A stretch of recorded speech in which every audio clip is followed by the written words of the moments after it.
Welcome to Lesson 4, the Ref Deep Dive. Ref is the object that gives you access to every provider in your app. It has 5 methods that each do something different. Get this right and your Riverpod code will be clean and bug-free. Get them wrong and you'll spend hours debugging widgets that don't rebuild, callbacks that crash, or navigation that fires at the wrong time. So this is the most important lesson for day-to-day Riverpod use. We'll go through each method systematically, what it does, when to use it, and what breaks when you use the wrong one. Widget ref is the object that gets passed as a second parameter to every consumer widget's build method, right alongside build context. It is Riverpod's gateway object.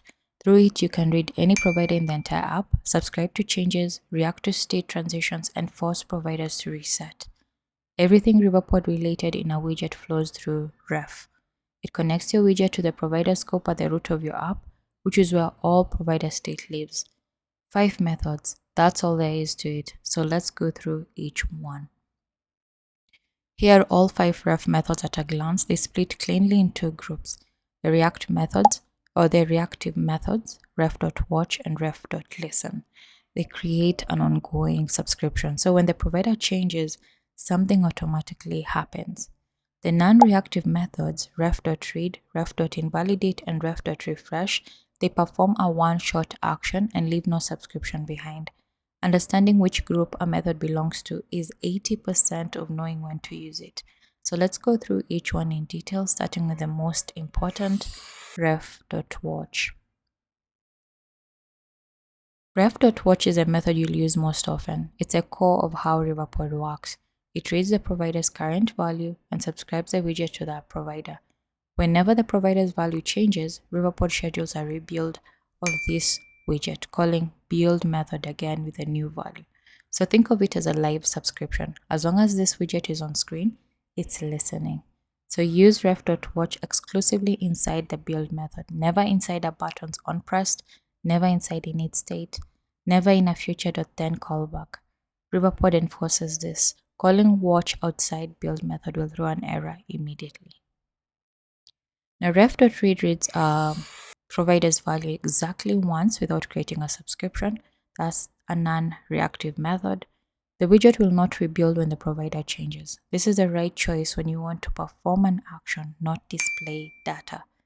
The classic pattern is in a buttons onPressed, where you call ref.read, pass in the provider class that you want to communicate with, the notifier provider, and call the method. So the .notify accessor gives you the notifier class, and then you call your method. Ref.read is also the correct choice inside init state, the change dependencies, and any asynchronous callback. So the simple rule is, if you're pressing a button or responding to an event, use ref.read. Now let's put watch and read side by side so the distinction is crystal clear. Ref.watch lives in build method, creates a subscription, and the widget rebuilds every time the provider changes. You use it whenever you're displaying data, showing a list of products, showing the cart item count, showing the logged in user's name. Ref.read lives in callbacks, button presses, swipe handlers, form submissions. It reads the value once, performs no subscription, and causes no rebuild. It's a one-shot action. So the mental model that makes this stick: watch, use watch to display, use read to act. Every time you write a ref call, ask yourself, am I displaying something or am I acting on something? Ref.listen is a tool for side effects, things that need to happen in response to a state change, but that don't involve rebuilding the widget. So the classic examples are navigate to the product screen when the login succeeds, or show a snack bar when an order fails, or play a sound when something is added to the cart. So ref.listen is declared inside the build method like ref.watch, but unlike ref.watch, it never causes a rebuild. It gives you a callback with the previous state and the new state, so you can check exactly what changed and react accordingly. So you use ref.listen for navigation and UI notifications. Use ref.watch for displaying data. So here's how ref.listen works in practice, specifically for authentication. After the user taps login, auth provider transitions from loading to either authenticated or error. So in your login screen, ref.listen watches this transition. When next is authenticated, you navigate to the product screen. When next is an error, you show a snack bar with the error message. So you use next to handle only the specific states you care about without needing to handle all of them. The callback receives both the previous state and the new state, so you can make decisions based on what changed. The widget itself does not rebuild. The navigation and snack bar happen as clean side effects. Now we have the ref.invalidate that tells Riverpod to discard a provider's current state and rebuild it from scratch. So if something is currently watching that provider, Riverpod destroys the old value, calls the build function again, and any watching widgets go back to their loading state while the new value is computed. Ref.invalidate returns nothing. It is fire and forget. So the classic use case is pull to refresh on your product list, where when the user pulls down, you call ref.invalidate, pass in the provider class, and Riverpod refetches from Serverpod automatically. Serverpod is our current backend in this tutorial. Another important use is when a user logs out, you call ref.invalidate on every provider that holds user-specific data to ensure a clean state. Then we have ref.refresh, which is a sibling of ref.invalidate. It does everything invalidate does, but it also returns the provider's new value. For synchronous providers, it returns the value directly. For async providers, it returns a future that you can await. So you'll use ref.refresh less often than ref.invalidate, but it's a right choice when you need to wait for the provider to finish resetting before taking the next action. For example, after a user submits a form that creates a new product, you might call await ref.refresh, passing the provider class to guarantee the list has been refetched before navigating to the updated screen. That's an example. Now, the practical guide to choosing between invalidate and refresh.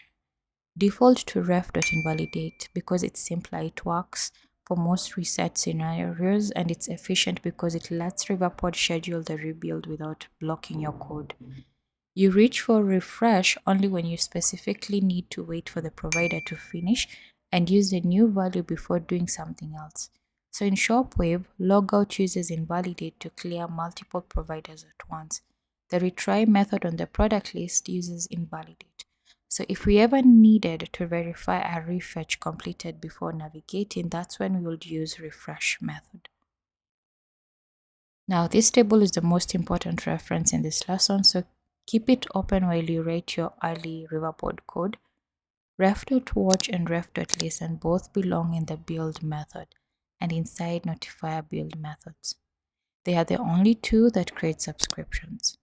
Ref.read, ref.invalidate, and ref.refresh all belong in callbacks and notifier methods, not in build method.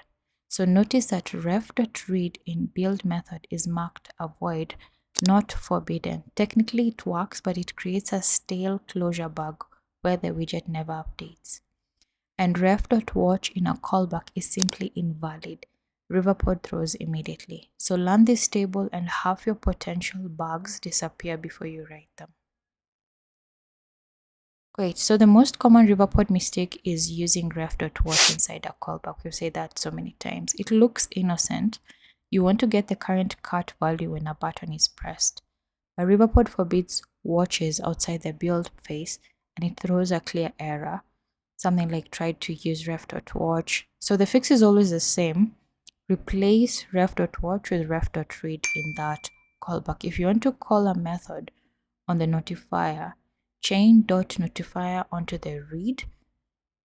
For example, ref.read, passing the notifier class, .notifier, call the add item method and pass in the product. When in doubt, if you're inside any function that's not build, use ref.read. That's a simple rule you can use. Widget ref isn't only available in widgets. Notifier classes also have access to ref as a class property. You can call ref.watch, ref.read, ref.listen, and ref.invalidate from anywhere inside a notifier, its build method, and all its action methods. So this is how providers depend on each other. In lesson 10, our order notifier will call the ref.watch, passing in the DIO provider to get the DIO client. Ref.read, passing in the auth provider to get the current user's token for the authorization header, and ref.invalidate, passing in the cart provider after a successful order to clear the cart. Providers talking to providers in this case, okay? All through the ref. So there's a subtle but important distinction inside notifier classes. If the notifier's build method ref.watch creates a reactive dependency, for example, if the DIO provider changes, the entire notifier resets and the build method runs again. So this is what you want for dependencies that should trigger full reset.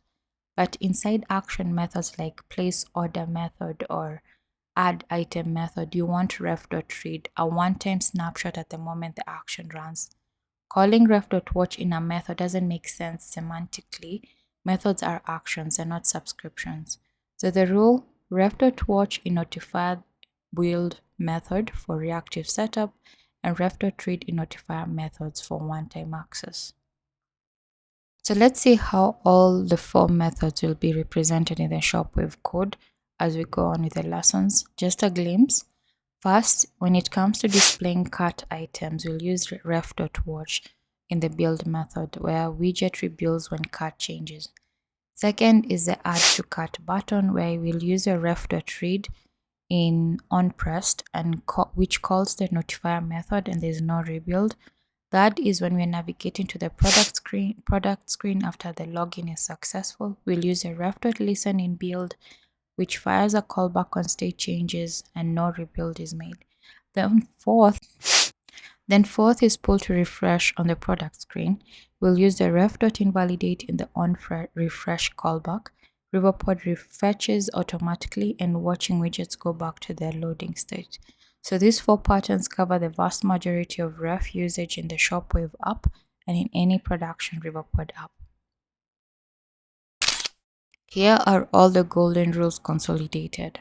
Ref.watch in build to display data and subscribe. Ref.read in callbacks to trigger actions without subscribing. Ref.listen in build for side effects like navigation and snack bars. Ref.invalidate in callbacks to reset a provider, fire and forget. Ref.refresh in callbacks when you need to await the reset result. Never ref.watch in a callback, throws immediately. Never ref.read in build for display, widget won't update.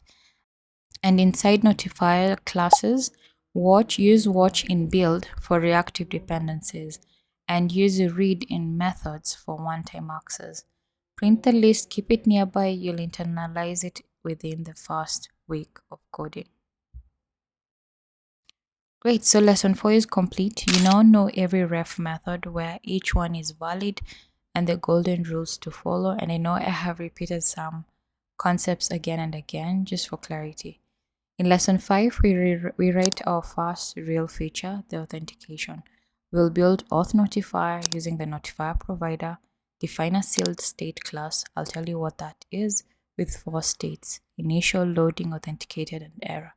We wire up the login and logout methods to Serverpod via DIO, persist the auth token using shared preferences so users stay logged in between app launches, and we'll use ref.listen in the login screen to navigate our users to the product screen on success. So every piece of ref knowledge from this lesson gets put to work immediately. See you in lesson 5.